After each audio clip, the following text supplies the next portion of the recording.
group today that will come out. We want better information. There are some honest politicians, by the way.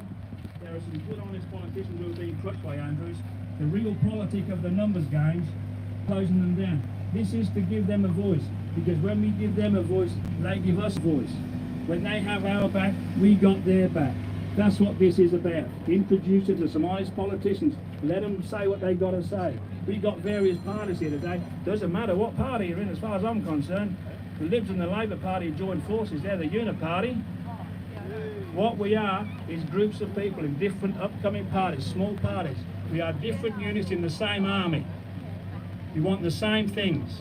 We're decent people. We want to earn a living, pay our bills, bring up our kids, hug the grandkids, not have to worry about politics. G'day. Well, we're going to have to worry about politics for a little while. But let's not worry about the gathering after the one in Melbourne. I think some of the Melbourne crew are going to come down. I'm personally not yet allied with any political party, but I do have to be very vocal about some age, as I said. Here we are. I want to acknowledge a woman who is instrumental in this happening here today. She's had nothing to do with the planning. How's that? She probably knew what's going on because she's got her ear to the ground. She's a woman who I've personally met and who I have an immense respect for. She was Dan Andrews' political prisoner. Her name is Monica Smith. Let us acknowledge Monica's number seems to be getting a little big. It's only small. Thank you. Thank you. Let us acknowledge Monica's courage. If she had signed those bail papers, we would have been here today. We'd have been captured. That's courage. G'day.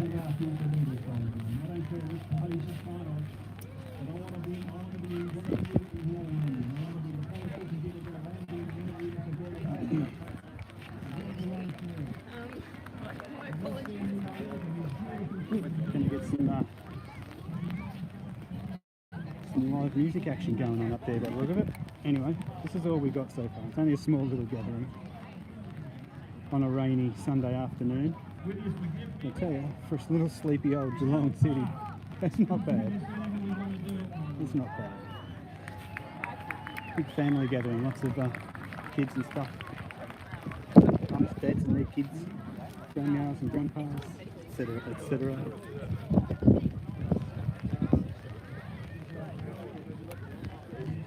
Hey, they're slowly still coming in. In the Eastern Gardens. You see Corio Bay out there. Yeah, let's get in and see what they're talking about. Oh, Catherine Cummings, the independent MP, has come down. Quite the opportunist politician. You remember I did a little video about Catherine Cummings a while ago. She attended a protest.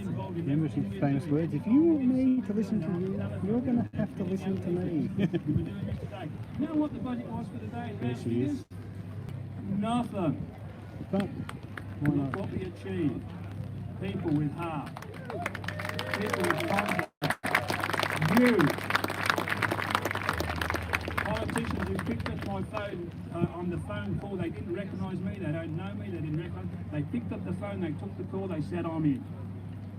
I ain't no polished operator, I'm no G'day, operator, I've never done this before. But Ozzy and Anna have been in the trenches. Their family has been absolutely trashed, and I would like to read you a testimony from Ozzy. And he says, I am a professional musician. My name is Osvaldo Madalena. Most people call me Ozzy, and I am an entertainer. I have been entertaining people in Geelong and Melbourne and throughout Victoria for the past 50 years. I have played at many multicultural functions, social clubs, special events, and specialise in strictly ballroom tempo to the ballroom dances of Victoria. I have considered myself lucky as I love my job. I love what I do. I'm passionate, dedicated, and music is my life. The last 18 months have been difficult for my wife and I, watching family and friends fall apart due to the lockdowns we never needed. In the last week, this was written 2 days ago, in the last week, I have received many calls for upcoming bookings for 2022. As is normal, my upcoming bookings generally come in around this time for the following year. I have been asked the question, have you had the jab? No, I have not had the jab.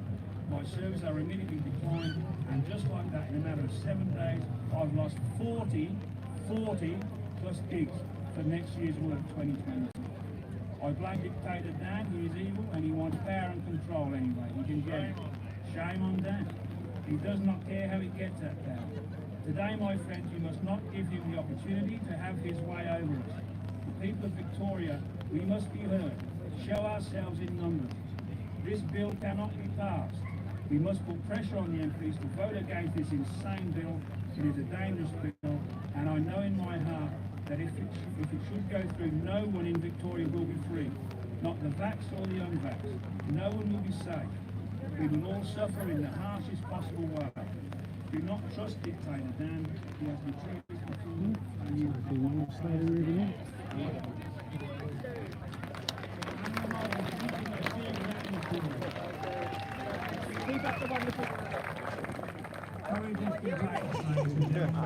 Monica Smith showed courage, Anna Noddy showed courage. I'm doing my best. Let's all show some courage and go tell him who's really boss. It's been obvious to me for some time that these lockdowns and restrictions are not about public health and medicine. They are pure politics, and the politics and power and control against us by an increasingly authoritarian state Labour government. We are not anti-vaxxers, we are pro-choicers. So to read the mainstream media fear machine, you will think that we were the problem because we demand to know the truth. He's on the A1, Australia 1 bill. Is he? Yeah, he's on the Australia 1 bill. Doing our homework and investigating what medical procedures happen to our bodies and to the bodies of our children. We believe in informed consent, not disinformed consent, or misinformed consent, or Dan's outright lies. I went to buy a car some time ago, which had been advertised as having had one careful owner. When I got there, the car was covered in dents and scratches, had bolt tyres. Her other sister, I won't use her name, walk around here. I saw her before she was going to walk around and she must have seen that she was in the barrel, so didn't make it into the shop. That's why we need informed consent, and that's why we do diligence. That's why we ask questions, and that's why we do it. Alright, I'm going to get a better shot of what's going on. We are not Dan's subjects or slaves. Dan Andrews is at best a public servant, not a puppet master. We are the public, and we will tell him, our servant, to honest elections, what his marching orders are. Our message to the good and decent middle-of-the-road politicians is, keep telling us the truth. Do not be poll-driven. Stay true to your values. Those values that gave you the drive to get elected, and we, the people, will support you. Winston Churchill, as a wartime Prime Minister, said of one of his troublesome generals, he said, if he stumbles, we shall steady him. If he trips, we shall pick him up. But if he is no good, we will poll access. Our message to our political leaders today who think they're the boss and we don't care, that we're voters and not citizens, our message to them is, we can see through your games. Be careful not to push us too far, because we're sharpening that axe and we will bloody well use it. I just readjust my grip on the Eastern Gardens in Geelong. Stand on the just about to introduce you to one of those honest middle-of-the-road politicians who's very kindly holding an umbrella over me. And I just met her like 2 minutes ago. I spoke to her 2 days ago on the telephone for the first time. She took the call. She was straight in. She was honest. I'm an interstate truck driver. I don't use big long words. And she was on the page. She's one of us. So, ladies and gentlemen, I am going to hand you over now for as long as she'd like to talk to you to Dr. Catherine Cumming. Just get my brolly up. Get my brolly up. It's hard to hold the iPad and the brolly at the same time. I'm not as tall as Nick, so I'm going to go this way. Here we go. So hello everyone, and thank you for inviting me here today. I'd first like to acknowledge the traditional owners of this land and offer my respects to the elders here, past and present. So my name is Dr. Catherine Cumming. I am an independent in the upper house here in Victorian Parliament. We need more of them. I left my party when I first was elected. So for me to run again, I have to make my own party to be above the ticket. I'm hoping to make an independent party. I haven't got a name. I would hope the community could actually choose the name as well as choose the policies. As an independent, I'm a centre politician. I always have been. I was on Maribyrnong City Council for 21 years as an independent in the third safest Labor seat. I ran a few times as an independent lower seat in Footscray, and it's very hard. I think at the first time I ran, the Labor Party had 68% of the vote. Here we go. I feel like I'm eating Ronald McDonald.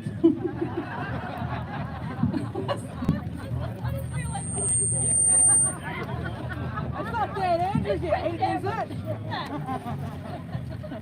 I'm blushing now.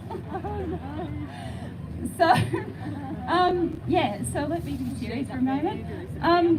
Yeah, you have to have a sense of humour, otherwise you wouldn't have got through COVID. And if you're on my Facebook page, I have a sense of humour. And it's got me through, actually. Throwing up some memes and those kind of things. I think it's memes. Just taking the piss out the government, really. But I really enjoyed them. So yes, I was on Maribyrnong City Council for 21 years, Labor dominated. It actually took me 16 years to become the mayor. Not because I wasn't capable, because of their dominance. Their dominance in the west of metropolitan Melbourne. Every lower house seat in the west is red. Red. And obviously the eastern suburbs, a lot of those seats are blue. And I wear purple because when you mix red and blue together, you get purple. And it's also got to do with the women's vote and something about being frustrated, but I won't go there. So I, after years of actually watching them, running in the lower house, knowing that, like I said, first time I ran, 68% of the vote. And I was told that as an independent, you'll be lucky to get maybe 3-4% of the vote, and I got 10. So that was the first time. And then the second time I ran, got a little bit wiser. Kept up with them, I watched what they were doing, and I got 16% of the vote. But in between all those 21 years, I've had 5 children, and I'm a single parent. And I still am a single parent. And I watched, and I realised after a few goes at the lower house, I even ran against Bill Shorten for shits and giggles for federally as an independent, because he refused to give me some money for Braybrook, which is one of the lowest socio-economic areas in the whole of Australia, and Bill Shorten actually represented that as well as Moonee Ponds. But he lived in Moonee Ponds and he forgot his backyard, which is my stamping ground. Braybrook, that's where I grew up. I went to high school in Braybrook, and I felt like, oh well, you are my home. So, and Braybrook didn't have a library. I mean, they didn't have a library, so how are kids meant to actually get anywhere if you haven't even got a library? They were told that they could actually catch the bus to Sunshine or Footscray when you don't even have the money to do so. And those kids in Braybrook also, how are you actually meant to get anywhere when you can't even afford the internet, right? So I built a library in Braybrook. That was one of the last things I did in my Maribyrnong days. But yes, thank you so much. So yes, I became the mayor 16 years later, 2012, 13, and that was because I had a bunch of independents actually got on, 3 ALP and 4 independents, and they made me mayor. And these 3 men that I didn't meet ever before, 16 years it took me, came up and said that they trusted me and they could see within the community how I was treated.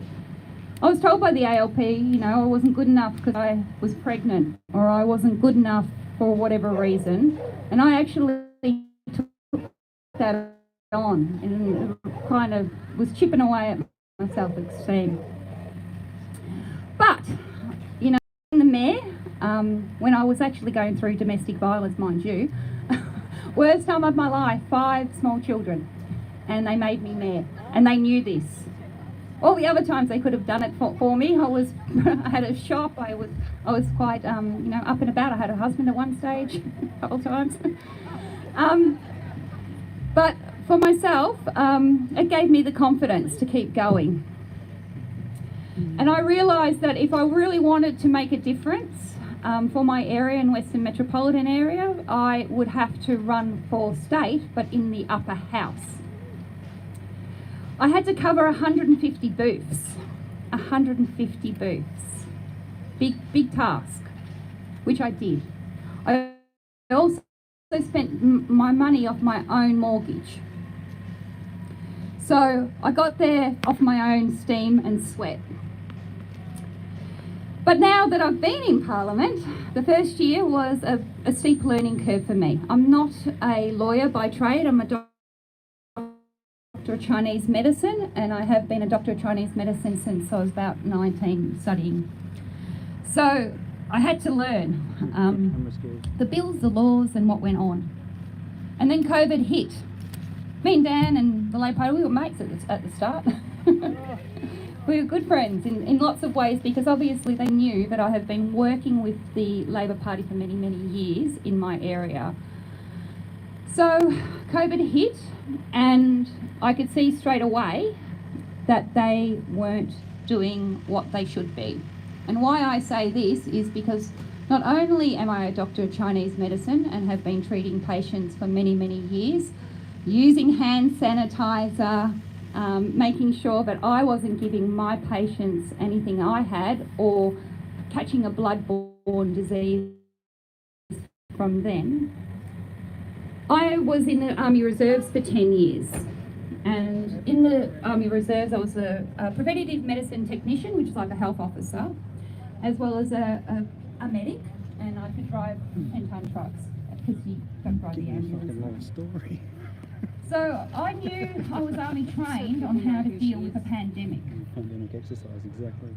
And then Health Minister Jenny Makakos, she was legally trained, but here I am sitting in the upper house medically trained. Some great camera work going on. You know what, Jenny?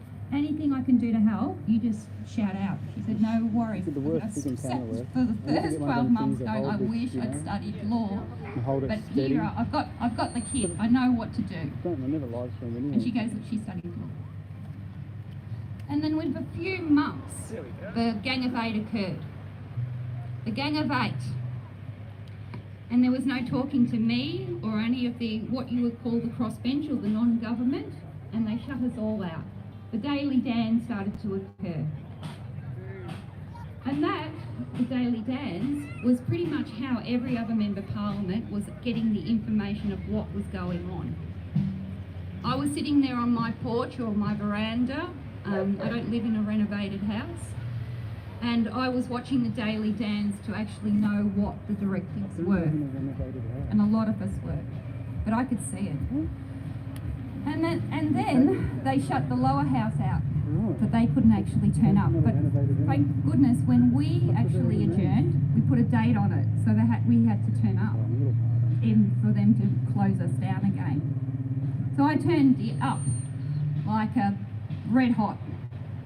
I ripped up one of my army uniforms. I made about 20 face masks, there was 10 watching, and I was furious that they didn't use the army, the Defence Force. It didn't make sense to me that when the federal government was offering you personnel, not going to spend 30 million of Victorians' money, why didn't they use them? We were different from the whole of Australia. It made no sense. They are logistically trained, they are medically trained, they are here to protect Australia. We have done many a mission for peacekeeping, for freedom, for other countries, and why weren't our people being used here for us? What did we need military for? The only reason we would have needed military. So I could see that straight away. That was just like, boom. What's going on here? And then what I watched also then play out was Professor BS. And I call him Professor BS because I told him he can call me Dr. CC, because these meetings were brief. We really didn't have the opportunity to ask questions or grill him the way that I wanted to. We had this extension of the state of emergency, which I did not support one iota, and I don't care if some idiot on the internet said that I didn't support 5Ks, and I knew on the weekend there was 25Ks. So don't worry about the internet and some of those memes and BS that you actually get thrown at you. Not all of them are true. So I didn't support the state of emergency, and they gagged debate that night.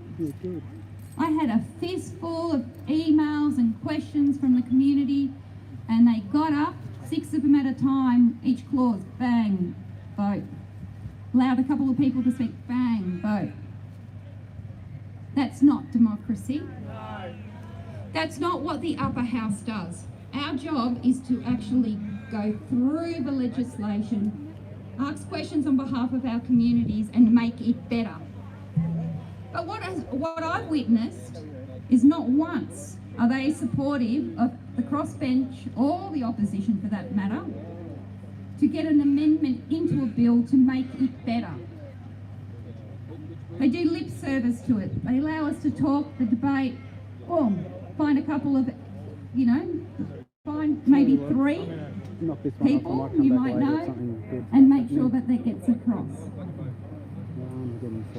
So for myself, when I saw this pandemic bill, so I've had 3 years of reading legislation now, so I've got an eye for it. And not to say that I didn't understand it when I was in local government. I could read the Local Government Act back to front, and I knew the words, must, should, blah, blah, blah, I understood how the law works. Local government planning, I knew a few of the bills point at the back of my hand. But this pandemic bill, you should be frightened.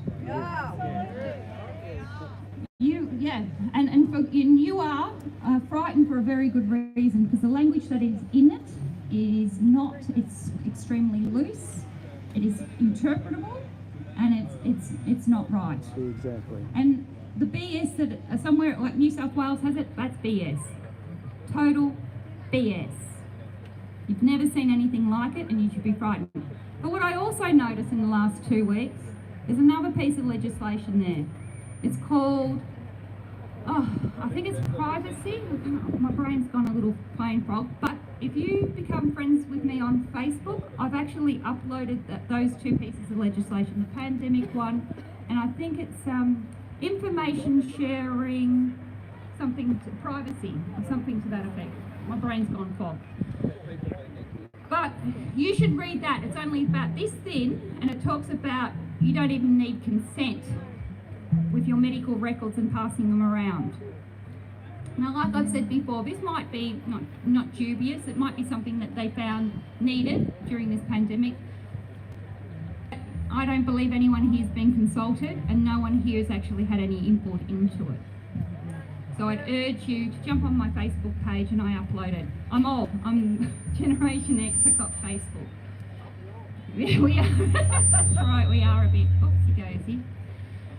So I guess the last thing I want to say, because I'm guessing that there's a lot of other speakers, that for myself, it's hands off my children. No mandates. We didn't need these blanket restrictions in regional Victoria. We are adults. All you needed to do was recommend a mask, and we would have put it on at the right time. It's not social distancing, it's physical distancing, That's just, and the mask rubbish. I mean, you guys here in regional Victoria, seriously, walking around with no one around, and you were wearing a bloody nappy on your face. Seriously. I haven't actually worn a nappy in Parliament for 12 months. I got a medical exemption. It has peed them off big time, and about a month ago the President asked me to show my paperwork again. And I said, didn't you, I put it on your desk 12 months ago in October. You're not very good at your paperwork. They threw me out because they wanted me to show my paperwork. Yeah, right. So anyway, I can do paperwork. I know what it's like in the wartime. You get your paperwork so you can cross the border. Easy done. Got my paperwork, kids. I'll play your game. and I'm going to beat you at your game, because we have lost the freedom of choice. We have lost our consent. We have not been treated like adults and parents who look after our own children. If you very dare try to mandate this vaccine in Victoria for our kids, when we all know our children have immature immune systems and they will cope. That's shocking. And as adults, we will look after our own children. Now, Mr. Dan, and your stupid trial at the race course, how'd that go for you, Dan? 10,000, and what happened? All right, Mr. Andrews, I'll give you another one. Like I was saying, I just came from the march. My niece had a little baby girl just recently, and she's requested that for us, that we have to get a booster for whooping cough. Now, hear it me out. I had whooping cough when I was 9 months pregnant with my third child. I ended up here in Geelong Hospital. The Chinese call it the 100-day cough. When I was in that Geelong Hospital that time, losing my breath, because you just cough and right at night, like, oh, you can't breathe. It's like asthma. Yeah. And I said, wait a minute, I probably got my vaccine years ago. And they said, you know what, with whooping cough there's 5 strains, and you probably got one of the other strains. Yeah, that's him. That's fair enough. I said, can you vax him out? You've had it. You've had it now, and you've probably been vaxxed. So currently, that's the other one. Why are people allowed to go into cafes with little babies and haven't had their whooping cough vaccine? He's on the Does cafe that make lockout sense? channel. No, it doesn't, does it? But we're only excluded at the moment due to this COVID vaccine. So that's Richard Why Reardon, can't we right? actually have these choices? Liberal We do MP. not need a divided community. We do not need domestic Victorian Liberal MP. vaccine You see passports. on, It hasn't worked discernible anywhere out channels, in the world. So why it's should probably it one of be the only, here? I Why think do we it need sounds a like divided community? People Now, look different in person. if this bill somehow gets up because of cola, one I of think. your crossbenchers who lives in this area, who obviously feels justice for animals but not justice for humans, don't forget. Don't you ever forget. And in 12 months' time, when hopefully we either have an inquiry or a royal commission and we actually can see things that have all been hidden for the last 2 years, we won't forget. Now, I want to thank you, Regional Victoria. I apparently need 500 people to start my party, and I'm pretty sure I can get some of my mates. Good for you. Thank you very much. And God bless. And you guys, I love you. I love Geelong. You hang on to that for a bit. You hold that for a bit. And there's the other cafe locked out too. I hope you found some honest ones, right? This is all about choice. We just want a choice. We want to be heard. I do a little bit of volunteer work with people who are in a very bad place with drug abuse and alcohol abuse, and quite often their families are affected too. And there's a lot of very, very difficult situations have to be handled. We don't handle them by giving them masses of injections or masses of medication. I told you to zoom in earlier. That's what the scientists do. What we do as volunteers, we sit somebody down. If somebody came, one of you came to me today and said, I've got a problem, Nick, can you talk to me? I said, actually, I can be available to talk to you, but I would also like to listen to you first. I would like you to tell me your story. And you tell me your story in your own words, and it's going to take as long as you need it to take. And I will not interrupt, I will not judge, and I will think no less of you if your story is a good story. I won't put you on a pedestal. If your story is a bad story, you won't be judged. We just want to tell our story. We want to be listened to. And if people with a tin ear won't listen, well, we'll go find someone else who will. And Catherine will. Australia One will. You're going to listen to Richard Reardon very much. Settle you down. Let's find out what the problem is. Let's give you some peace.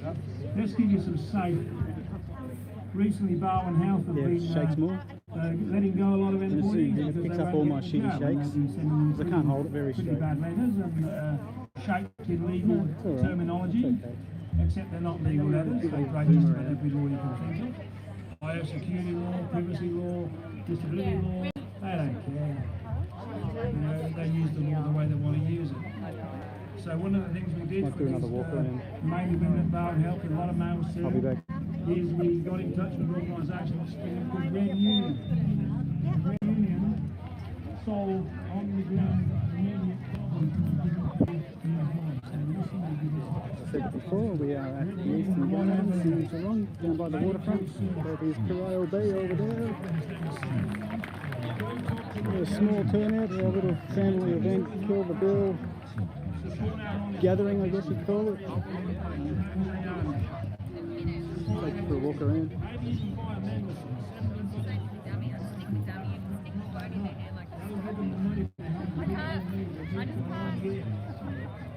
Not a whole bunch of us here, but there's a few. They do call Geelong Sleepy Hollow.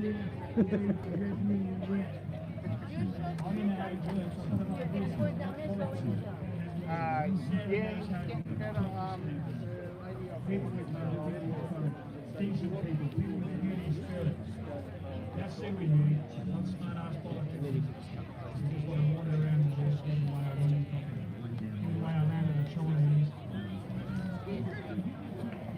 Enough's enough. We also have some people around here today who like t-shirts. They are silent strike movement. You see around Melbourne, great front lines of people down the road saying nothing, but they're wearing the t-shirts, the silent protest. Support them. There's a lot we can do.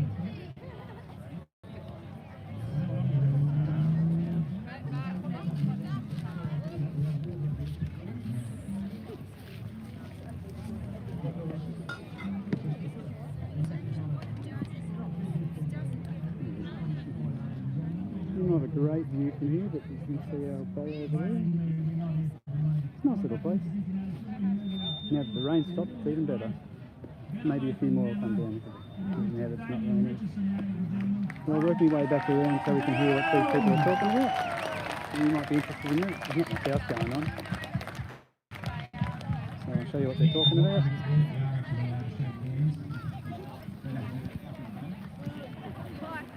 And see what we can hear. See what we can see. See what we can hear. Going to get some live tunes going on over there later on. I don't know who's playing. Something's going on. I'll work my way back around.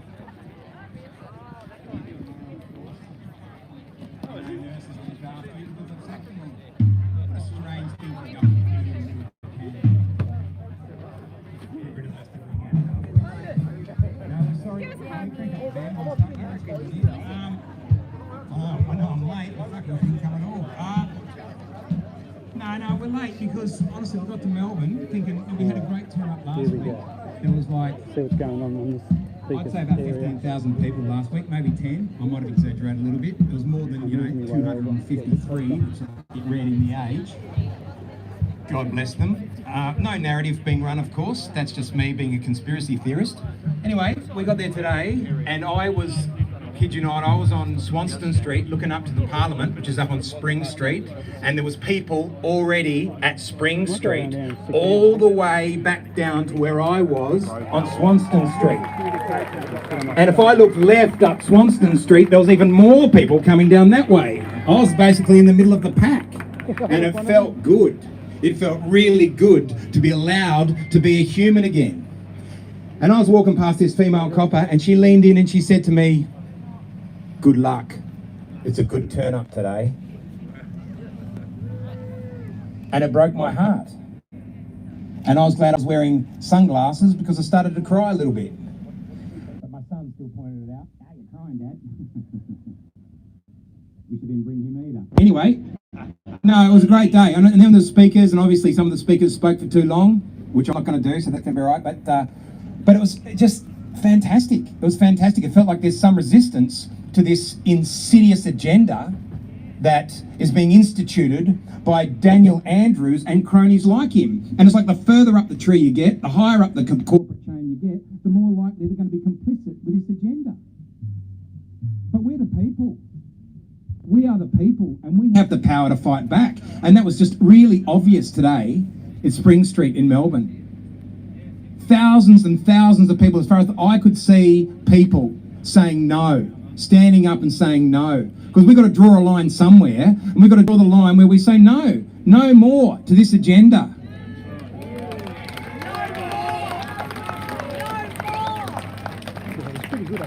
We've had enough of the tyranny, Daniel Andrews. And this new legislation that he's presented before the Parliament that looks like getting in, which will give him absolute authority, absolute power to do what he wants. Sack Dan Andrews. Yeah, we're in the country. Fuck Dan Andrews. No, man, enough is enough. Now, I would now like to take this opportunity to introduce you to a man who stands opposite in the chamber to Daniel Andrews. He's your local member for Polwarth. But before I introduce him, I just want to say a little story that he told me, and we talked to him on our show called Cafe Lockdown. I don't know if anyone's had a chance to watch it, but I'll do great. Well, I'm going to do a shameless plug anyway. 7:30, Cafe Lockdown every night. I've said to Michael, could we pull it back maybe to 5 nights a week? No, 7, okay. Exhausting. Anyway, every night, yeah, every day. So we talked to Richard Reardon on Cafe Lockdown, and he said to us, he had some constituents turn up to his office to complain about this pandemic legislation, the scandemic, absolutely, thank you, my friend. Timely interruption. And anyway, these people turn up to his office, they go home, a couple of weeks later, they get fines. Someone's accessed Richard Reardon's CCTV footage and fined these people individually around $2,000 for going to see their local member. These people are insane. Absolutely insane. Now, I'm incensed by that. It's disgusting. No, don't pay it. Don't pay it. Don't pay it. And if you're unvaxxed, well, would you bother paying taxes anymore? Because you're not allowed to do anything that taxes are supposed to avail you to. And since when wasn't it a universal healthcare system? Every Labor member I've ever heard make a maiden speech in the Parliament always bangs on about Gough Whitlam and what a wonderful thing is the universal healthcare system, that everyone can receive treatment no matter their circumstance or who they are. And suddenly, that's not the case. I know a guy who can't go to hospital that he's been going to for 20 years, St Vincent's Hospital, a nice Catholic institution, of course. He can't get his treatment, his life-saving treatment he's been getting for 20 years because he's unvaccinated. It's insane. But they're doing this for our health. Anyway, I said I wasn't going to go on too long, and I'm not. I'm going to now introduce you to a person who I've got to know over the last few months. He's a really good bloke. Your local member, Richard Reardon. Richard? Thank you, Damien. Look, I'm not going to talk too long because if you've been watching the news for the last 2 years, you've had politicians every day, all day, banging on, telling you how to live, and that's not what I want to do. I want to let you decide how you live yourselves. That's what I support. And I think after 2 years, every single Victorian, every single kid, every single elderly person, every person who's been sick, every family that's experienced a funeral or hardship at home knows what it's like when one person on the TV every day tells you how to live your life and what's happened, entrenched forever. All one man, and that one man, Daniel Andrews, as the Premier, and decide how each and every single person lives and is treated that day. And that's just not good enough. There's no accountability back to the Parliament. In fact, you know, many people might wake up and say, what do we need politicians for? Well, I can tell you they do a hell of a lot better job than just one person. And that one person will decide who gets locked up, how they get locked up, when they get locked up, for how long they get locked up, and as we've seen, is completely incapable of deciding proportionality, common sense. You know, we had that tragic circumstance in Warrnambool during the pandemic where a little boy died under terrible circumstances in a town that was 200 kilometres from the nearest COVID outbreak, and they couldn't come up with a sensible, rational, practical way to undertake a funeral for a family. And that's just one of many, many families. My own family went through the same experience of a man that survived the war, an elderly man who'd lived a wonderful life, and no one was given the opportunity to say goodbye to that person. And so many people here today, I'm sure, have had those sorts of experiences. And we're entrenching that way of living in Victoria. It's going to the upper house, not this coming week, but the following week. And it's going to be decided. And there's three people who are siding with the government on this: the Greens, the Reason Party, and our local animal justice member here in Geelong, Andy Medic. It is those three people. And not only are they siding with the government, but they're not even prepared to put something, an amendment, as simple as saying you can't lock down a whole state without at least going back to the Parliament, going back to your cabinet. He doesn't even have to consult with his key leadership team. He doesn't have to consult with anyone. It's a stroke of a pen and people's lives can be transformed forever. And unlike so many other cases, we don't need to imagine what it could be like. We don't have to try and convince people to understand what this loss of liberty will mean to people. We've all lived through it. We know what it means. And I can tell you, this bill that we're all going to front up to, and it will be a part of our life until the election next November, because we're certainly getting rid of it. Each one of us knows that there are no guarantees for our kids' education in it. And we've seen so many kids suffer for the last 2 years. There's no guarantees for small business people and sole traders who've been left high and dry and unable to access support. Sure, some have, but there's been a hell of a lot that haven't. And as for the heartache that so many, particularly, and for those of us with elderly family members being trapped in nursing homes or in hospital with care, who haven't been able to connect and catch up with loved ones and families, it's a terrible circumstance. We are going to be the only state in Australia that thinks this is such a good idea. We're going to entrench it permanently as a way to solve problems when they occur. And I think the one thing all of us can agree on is that what so much has happened in this last 2 years is really something that doesn't need to happen again. And if it was to happen again, it needs to be dealt with a hell of a lot better than it has this time. So everybody, just remember, do what you can. Share the story with your friends. Just remind them this is not one of those pointless bits of legislation that goes through. It's not to deal with the size of a header going down the Midland Highway. It's not a piece of legislation that's not going to affect you. It will affect you. It'll affect your families. And we can't have a situation where after 2 years of trying to get people's lives back together and support people, we're going to go into this new phase of the pandemic, where we're going to be picking people off, tearing people apart and dividing our community. It's not the time for that.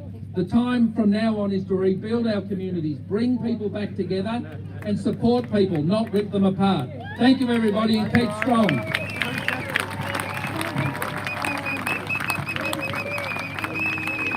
Richard Reardon, ladies and gentlemen. He's got the hardest job in Australia because he's sitting opposite Daniel Andrews for a lot of his work life. So I wonder how much money it would take to... No, I don't want to... I don't want to incite anybody.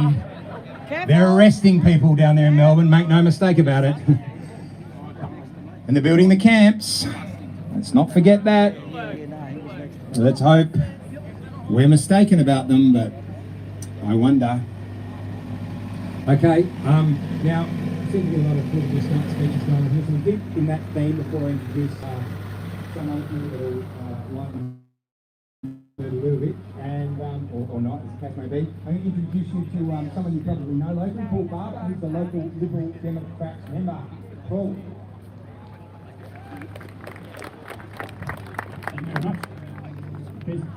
So for those of you that don't know me, my name is Paul Barker. I'm the federal elected, and David Woodbridge in the upper house of the state Parliament, and we, for 20 years, have been advocating for smaller government, the internet. more freedom, lower taxes.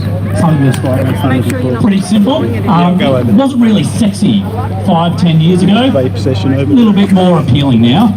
And what we really value at the core is to support you as independent adults able to voluntarily interact with each other, as long as you don't cause harm to each other, unless you've got a safe word. But the key is that government doesn't understand how we are affected by the laws that they put on us. And public policy is a very slow process to change. I'm experiencing stress. I might dress up a little bit here and there, but I'm under the same stress and pressure that all of you guys are. We are only here because we've been pushed to the point that we need to take the fight back to those that want to control us. And we are going to shine. At the moment, we're under stress. We're under heat. And what gets formed when it's under a lot of pressure and a lot of heat, we get diamonds. So it's our time to shine in the near future and make your voices heard. You might not feel as though you've got much of a voice. Only a matter of weeks ago, we had a silent strike over in Rippleside Park where there was only about 40 odd people there. As time goes on, we get more and more people attending, more and more voices standing up, more and more voices pushing back on government to let them know that what they are doing is not acceptable. So even though you might feel a little bit disheartened, just have a look around you right now. Look at how many like-minded people there are that support the same end goal that you want, to remove the government control over our lives and keep building. What I also want to highlight is that we've got a broad, incredibly broad demographic here. We've got people from all ages, all groups. We've got different political parties represented here. But what it highlights is competition.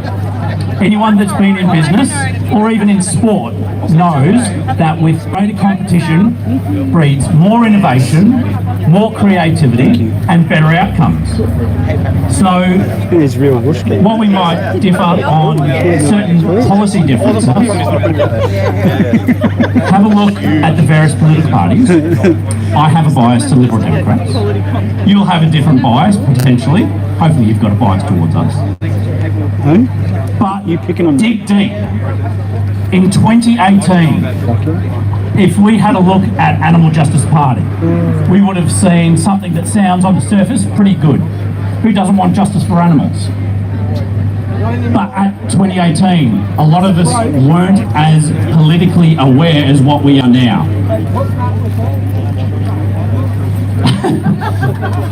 Some animals are lovely, but what we have in 2018 is this animal justice group that on the surface sounded good, but if you dug deeper and looked into their policy or philosophical base, we might have been able to find that something like this might have been on the cards. What you probably don't know is that we have Tim Coulty and David Limbrick as Liberal Democrat Upper House MPs, but we could have had a third. We had a party member who only came... Have we got a medical practitioner? Just having a seizure, it's all right. Just leave her alone. Got it.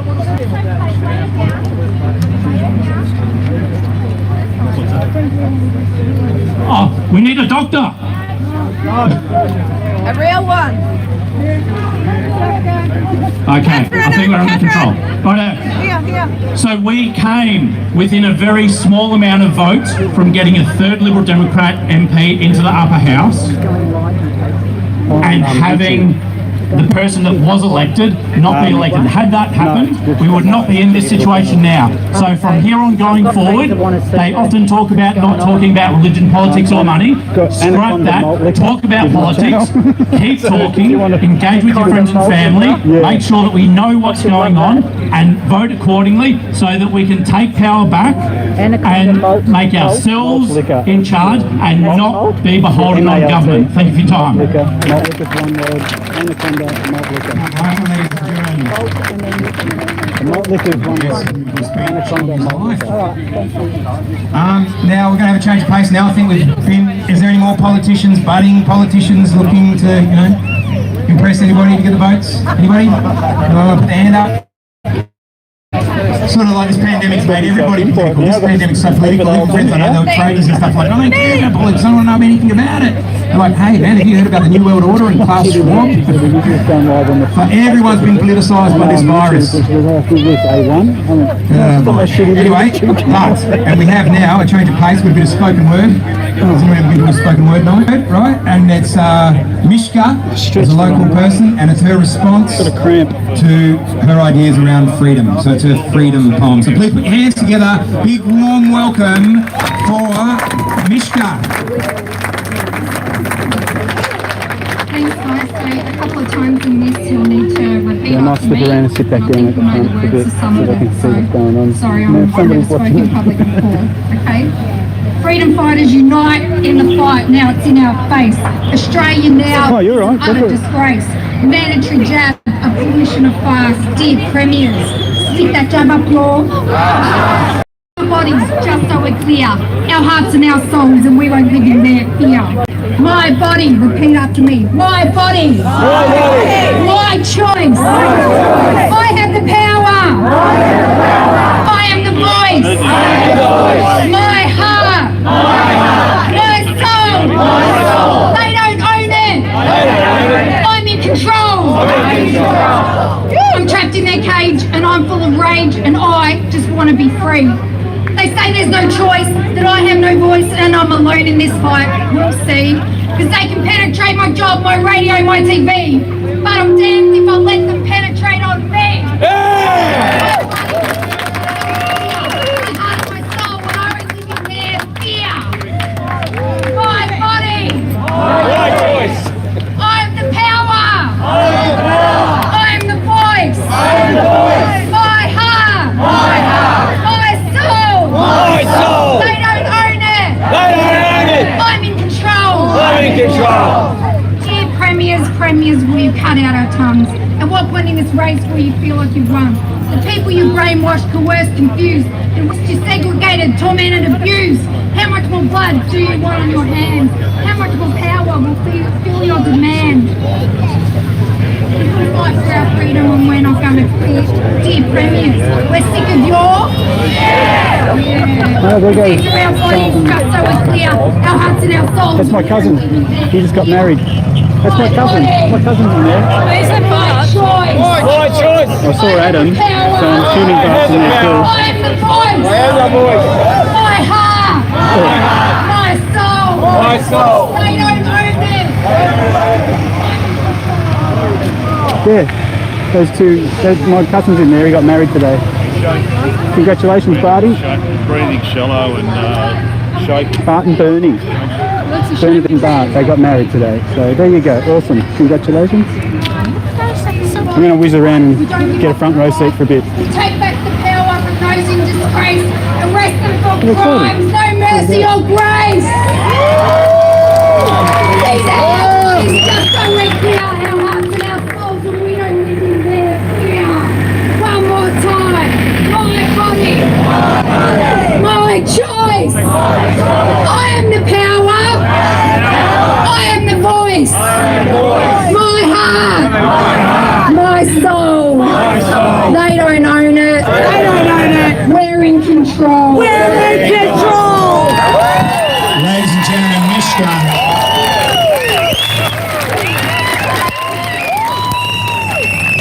See, I told you it was going to be better than spoken word. It was more rap.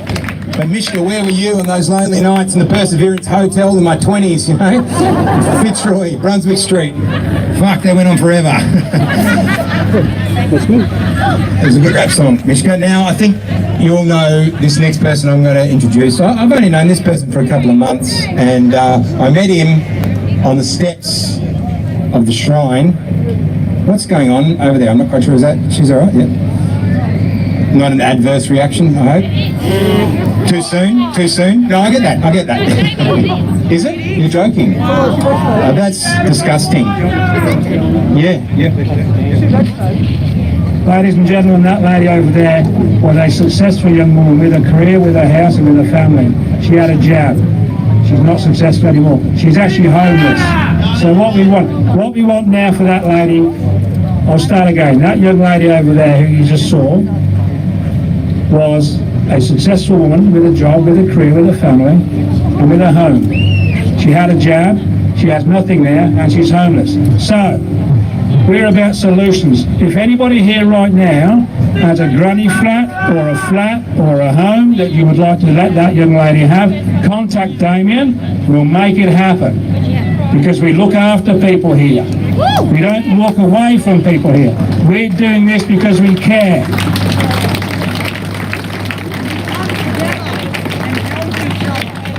I can't even tell you what that young lady's name is because I don't know. I met her today for the first time. I heard her story today for the first time. Danny. So, I'll repeat again. If there's anybody here with an open heart who can supply her with some accommodation, please contact Damien.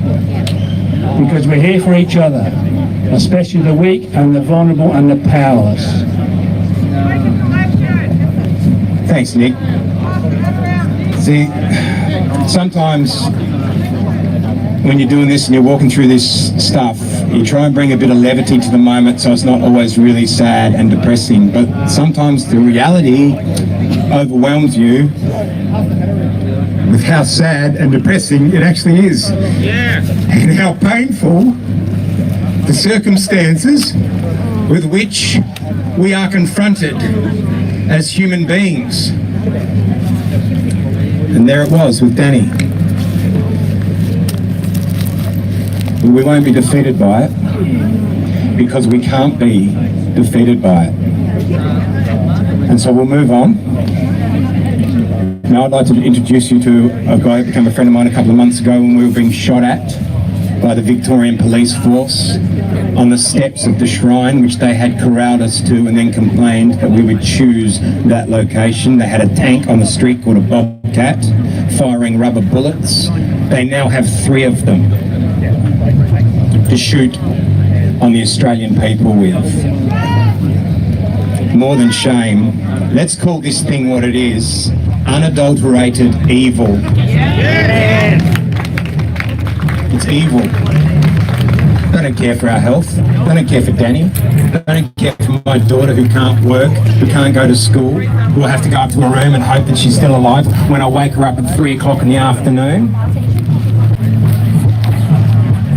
Anyway, so Michael said to me, I'm doing this show at 7:30 called Cafe Lockdown at that stage, and now it's Cafe Locked Out. He said, I'd love to have you on it. We both made a few impromptu speeches at the shrine because it just felt like there was a gap there that needed to be filled. That's why it was circumstance. It wasn't deliberate. It wasn't to fulfill any political ambition. It was trying to unite the people on that shrine who had a voice that just wanted to say, what the hell is going on in my state of Victoria and maybe across the Western world. So we've been given a voice to those people at 7:30 on Cafe Lockdown every night. And so without any further ado, the man I have absolute utmost respect for, great friend now of mine, Michael Gray Griffiths.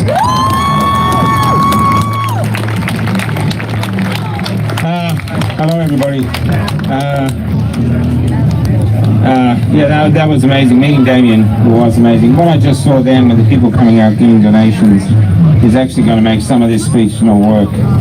But I've been doing a lot of speeches and listening to a lot of speeches all day, and people saying they're good.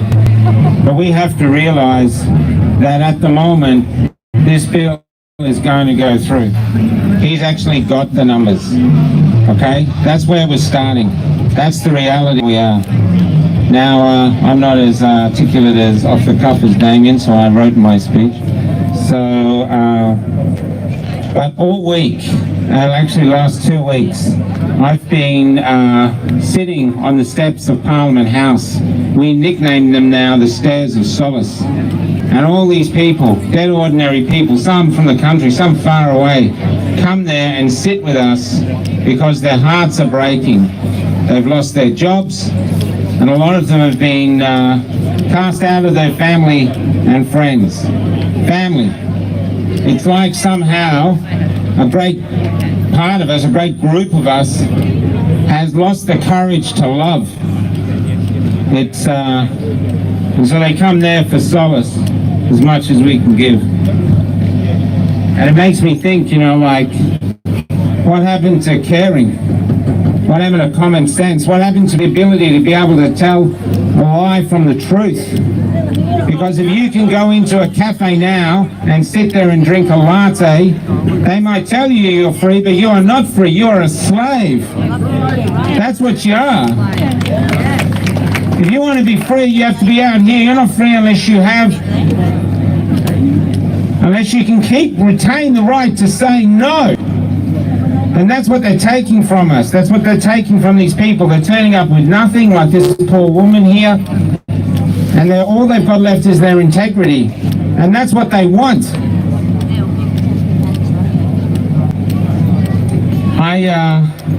Like all of us, I'm doing a lesson in tyranny. And what I know is tyranny hates the truth. And it's because it knows the truth can destroy it. And the truth that we are all facing now, which is unbelievable, is we are being invaded by tyranny. I don't know if it's our government, I don't know what the hell's going on, but that's what's happening right here, right now. It's a war. It's a war against us and our kids and our kids' kids. We've been like infected by this virus of cruelty. They just want to sweep us over the edge of democracy. Everything, you know, I hear people going, oh, you know, I'm going to give my freedoms away. They'll give them back to me. Well, I don't mind giving away a few freedoms. We've got shrines in every friggin' town, every corner to people who lived and died fighting for freedoms.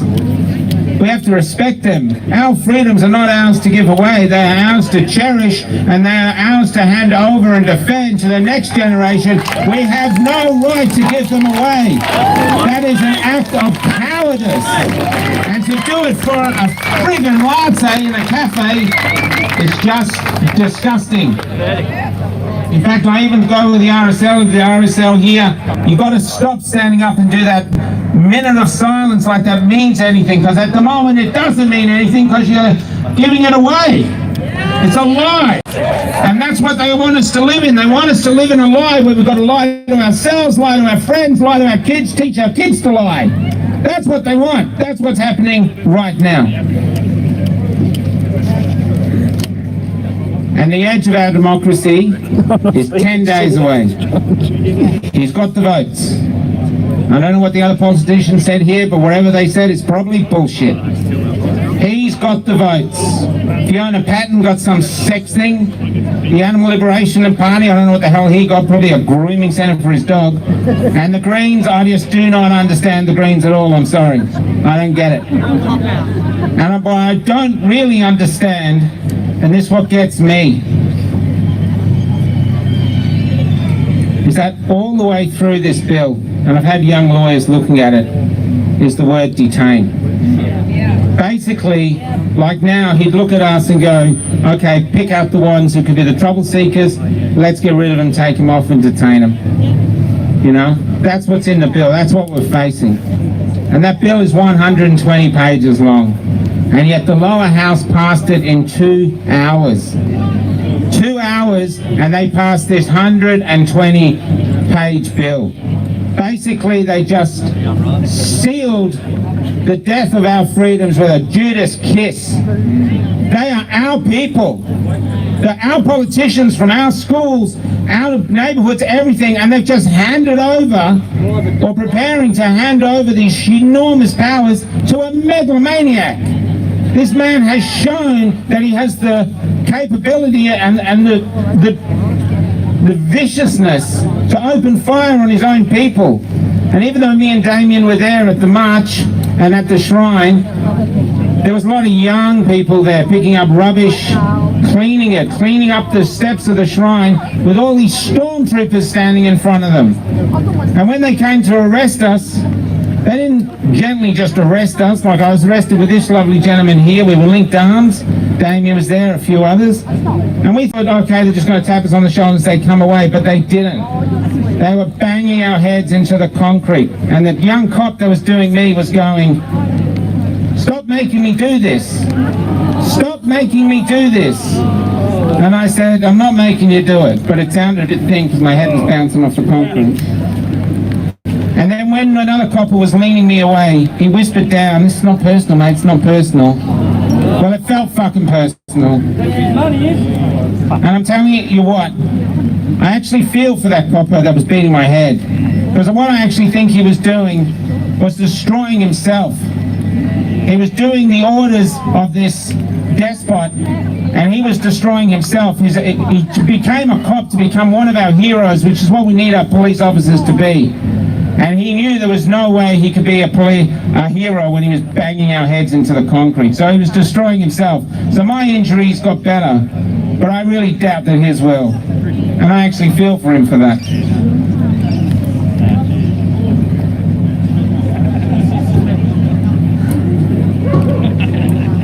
But even though this is sounding dire, I had a young woman come on our show.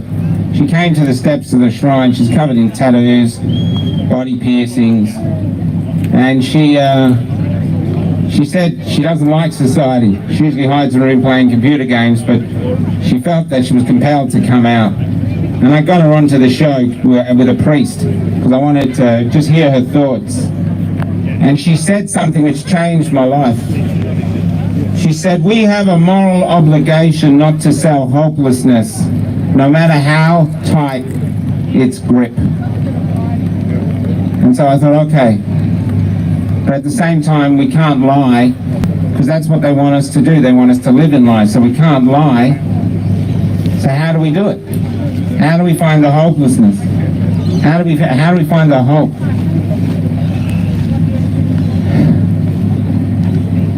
They've divided us. They've conquered us with the weapon of fear. There is a lot of people now, families and friends, and between them, even doctors and patients, even priests and parishioners. And what is in between them is fear. And so, before we defeat this bill, we have to remove this fear. We have to defeat this fear. And so last night at 2 o'clock in the morning where I couldn't sleep, I was thinking, how can we do that? And we did it today in the city and work, but it might not work here because you probably all know each other. But what I want you to do is find someone now who you don't know, a complete stranger, and shake their hand. Don't be scared of the virus. Meet them. Shake their hand like we used to do in church with peace be with you.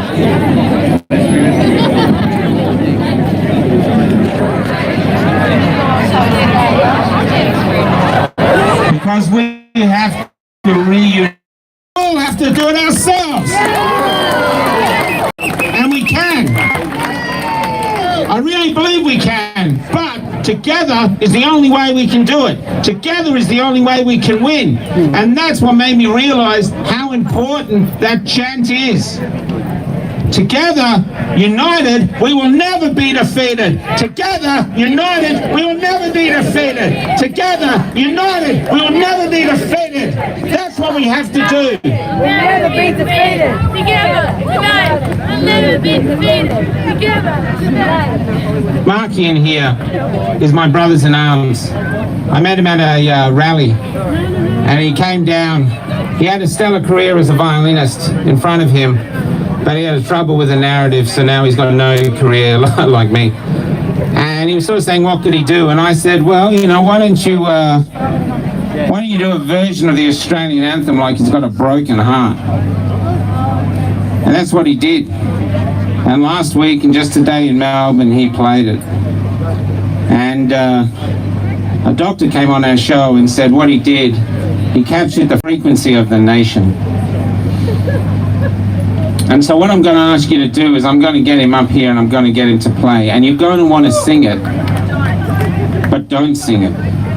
That's one of our protests.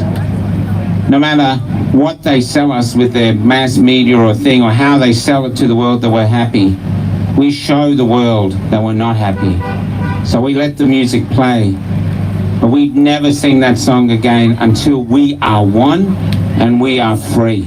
And that's our protest. No matter where you are, when you hear that song, just shut your mouth and say nothing. Because to sing it is a lie, and that's what they want. They want us to live in lies, so we have to live in truth. That's how we fight. Yeah, listen down. Markian, I just saw this man say about that woman, and I saw you all come up and hand out donations. And today at the city, after I asked people to shake hands, I was actually scared they wouldn't do it, but they did. They all reached across and spread through the crowds, and they were all shaking each other's hands. They weren't scared anymore. This is not Ebola. This is how we can win. But what else we have to do, and this is really important, we have to get into those parliamentarians' souls. We have to get into two of them and show them that we don't want this. We don't want it. This is wrong. This is not Australian. That's what we need to do. So whether you call them, whether you harass them, whether you camp outside their house, I don't know. But that's what we have to do. Whether it'll either be the Labor people or these three independents. It's a very, very grim time. But by seeing you all here, I can see how brave you are and how caring you are. Everything that is good about us is still alive and still here. So don't let them steal it. Don't let them destroy it. And by not singing now, get out your phones and film the fact that we're not singing it. And not just film Marky, and film the people around you. And share it to the world, so the world can see that Australians are not happy. Australians are defiant. Marky.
Thank you for inviting us here. I really appreciate it.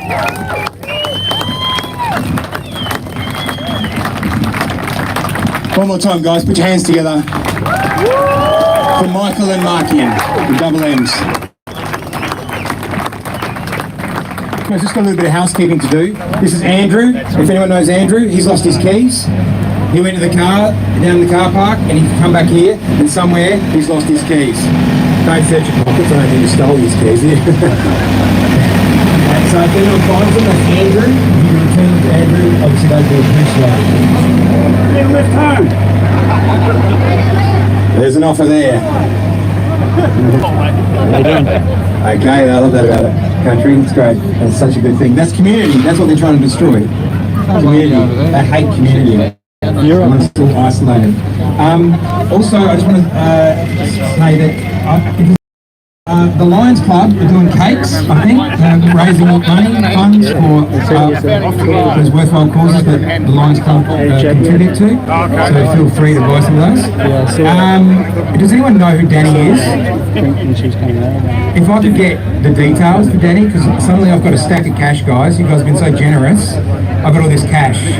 This is the weird thing about this pandemic. There's so much horror and terror in it, but somewhere along the line, all you people trust me with this amount of money. But honestly, you would never normally say, okay, here you go, but there's something happening. There's something even more. There's something happening in the community. Communities actually come together at the same time. Hey mate, how you going? Good to see. We're rising from the bottom as they tyrannise us from above. So we are strong. Don't forget that. We are strong. We are many. Yeah. Yeah, I'll agree with that. No, mate, because we're running out of time and I'm getting into trouble. Connected with each other. I mean, this shit show that's coming, this tsunami of hate that's coming towards us is going to affect us all, and I think what we can best do to protect ourselves is get to know each other in the local area. My name's Mason. I'd like to get connected with people in my area and just say, you know, we're going to be there for each other, and one day very soon I think we're going to need it. So thank you. Good, thanks, Mason. Thanks, brother. Good on you, man.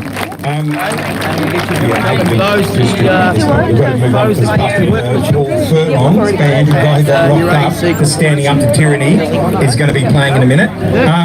Also, I've had a beautiful offer from a husband and wife, Joe and Nancy, who said if Danny's got nowhere to stay tonight, they have a spare room and they're going to put her up. So that's Joe and Nancy. Joe, could you present yourselves? There's Joe right there. There's Joe and there's Nancy's wife. So if anyone needs to connect and say this is Danny needs somewhere to stay, they're the people. She can be staying there, okay? And I'll talk to you guys afterwards and just let me know about Danny. Now, before we finish up, we've got one more speaker. I'll give you. He's a friend of mine. I've known him for a long time. He's been isolated and locked in his home. He's just had a baby, and he has a wife suckling the child, and he feels that masculine urge to want to go out and earn some money for that family, and he's not allowed to. So I have that kind of home. And I said, mate, come to Geelong and tell us your story. So, ladies and gentlemen, I'll give you a good friend of mine, Archie McLean. Hi everybody. My mum's from Geelong, so I'm kind of like family. Go Cats. Alright, so these last 2 years have put an enormous amount of stress on everybody, and it's really raining, so I'll be very quick. Okay, so every attempt I made last year to get people together, to get elected, to fight this pandemic seemed to fail. Every single effort. I watch people get adverse events. Some people die, people lose their homes, people lose their jobs, all bad things. But I personally kept on fighting, and I recently was required by the government to get vaccinated against my will. As a Christian man, I refused, and I lost my job. Could they try a little harder to make me give up on my principles? It's going to take an awful lot more than that to get me to stop being who I am and defending my family. Because if they want me to take a risk with my family's health, I'd really prefer they made an honest go of it and put a gun against my head. Because never, I will never give up or bow down to bullies. That's why I remember school. What happens when you give in to a bully? They never stop. because of Kiss him down. I don't care for applause, but I do care for training. So everybody has to go home. Thank you. Indeed. They think Australian people are weak. I believe we are strong, but we need to rediscover what it is to be free. Thank you. I might turn it off. Just a quick scan around because everyone's sort of failing now anyway. I just had someone, I think, Start the public fist speaker down. might have just been born anyway. Now I've got to work it out. On the hands. He wanted to show you. See you later. John here wants to do a quick chant with everybody, and then we're going to finish the chant, and we're going to head over to Castle